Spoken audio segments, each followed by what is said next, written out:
Today I'm going to share some tips on working from home, not just so that we can be more productive for work, but more importantly, so that we can take care of our own well-being. So many of my tips are going to come from the science of well-being, and many of them are going to be based on my own experience of working from home. So I'm going to chunk these into 7 different categories. Let's get started.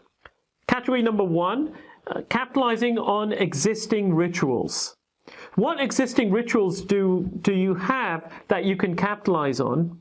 For example, waking up in the morning and taking a shower first, making your bed and getting dressed for work. Having breakfast in the morning. Whatever those rituals are, capitalize on them. Because during these times, the science of well-being teaches us we need to come from a position of strength. We're not going to be coming from a position of strength if we're scattered and we're not conserving our energies, but instead we're depleting our energy. We need our energy to make good physical, emotional, and mental decisions for ourselves during these times of stress. So capitalizing on existing rituals will allow us to do that. They're rituals anyway, they're habitual to us. And so we're taking advantage of that, and it requires less energy for us to do things that we do just like the back of our hand. They're second nature to us. Second category is getting in the mental mode. What puts you in the zone when it comes to work? What puts you in the mode to look forward to working? For me, it's dressing up for work. So even if I'm working from home, I dress up for work and it puts me in the zone. The second thing is keeping in that zone, keeping focused will become really difficult when we're working from home. So one thing that I do is I focus on one task at a time. So if I've got a full day's agenda ahead of me, I just take it one step at a time. You know, set separate time to check emails. Check those and that's done. Another time to record videos. Got that done, now move on to the next thing, video conferencing or whatever it might be. And so doing one thing at a time allows us to remain focused during this challenging time, particularly as we've got several things on our minds. And then when we complete that one thing, we can go and do something different that actually might not be related to work. And so that also allows us to recover a bit. The third category is the physical space. It's really important for us to maintain a separate physical space that we work from at home. And this creates a boundary. This allows us to step into work, and then step out when we're done with work. It's important for us to do this so that we can untether from work at the end of the day. When we're working from our normal, office buildings and we come back home, physically we remove ourselves from the working space. Now, emotionally and mentally, we sometimes don't, and that leads us to burnout, but that's a separate topic. But at least physically, we remove ourselves from the workspace. When we're working from home, that becomes difficult to do, especially if you're used to working from different parts of your house. Having a dedicated space allows us to step outside of our workspace at the end of the day and untether from work, which is extremely important to avoid burnout and to remain engaged in whatever it is that we're doing after work. It also allows us to take recovery breaks. So if I want to take a recovery break in the form of going and having lunch, I step outside of my workspace and I go and I have lunch in my kitchen, and that way I am not thinking about work while I'm having lunch, and that's why it's a recovery break for me. Also, see if you can have this space next to a window or where natural light is coming in. It just puts us in a better mood. This space might be such that, if you have young kids in particular, they might enter that space. If you have pets, there's perhaps no way for you to control them, and so they might come in. And that's fine. Just set those expectations with your work colleagues that, hey, I might be interrupted by my kids or my pets. Now, if your kids are old enough to understand, maybe you can set the expectation with them or other family members that, I'm about to get on a video call. Please don't come into this space during that time. Maybe you can have a word with your pets as well so that they don't, sorry, that was just me and my humor at play over here. But if there are any dog whisperers amongst you, please let me know. Get in touch with me. I have many friends and colleagues who could take advantage of you. So that was the third piece, physical space.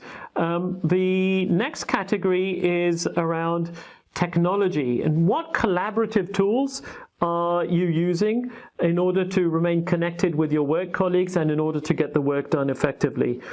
See if you can have different ways, more than one way of being contacted. Phone, email, other collaborative, video conferencing software, etc.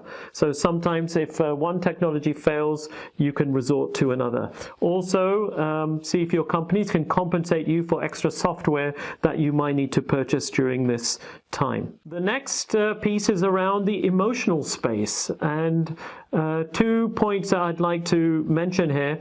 The first is having the gratitude or gratefulness that you are able to work. And for me in particular, this one is really important. I'm really passionate about the work that I do. I'm passionate about disseminating the knowledge and the skills that I have out to the world. So I'm grateful that I have the technology to be able to record these videos, for example, and disseminate these across the world. What are you grateful for? What's your passion? And what's the meaningful part of your work that you're able to do even during these challenging times? So something to think about. What are you grateful for, particularly as it relates to your work? The second thing is, this is a good opportunity for us to reflect on how dependent we are on our work colleagues. When we're physically in the same space with our colleagues, it's easy to just reach out and say, hey, can you give me that file, or can you review this work, or take a look at this? And now we're realizing it's not as easy to do that. And sometimes we take our work colleagues for granted. This is a great opportunity to pick the phone up and call them and let them know why you're grateful for them. Specifically, how they enable you to do your tasks, how much you're reliant on them. Not only will it make you feel good, it will make them feel good as well. And that's what we need more of, coming from that position of being a better version of ourselves. That's what the science of well-being teaches us. So gratefulness, gratitude, not just for our ability to work, but also for our work colleagues. The next tip is around recovery breaks. I've got a separate video about recovery breaks.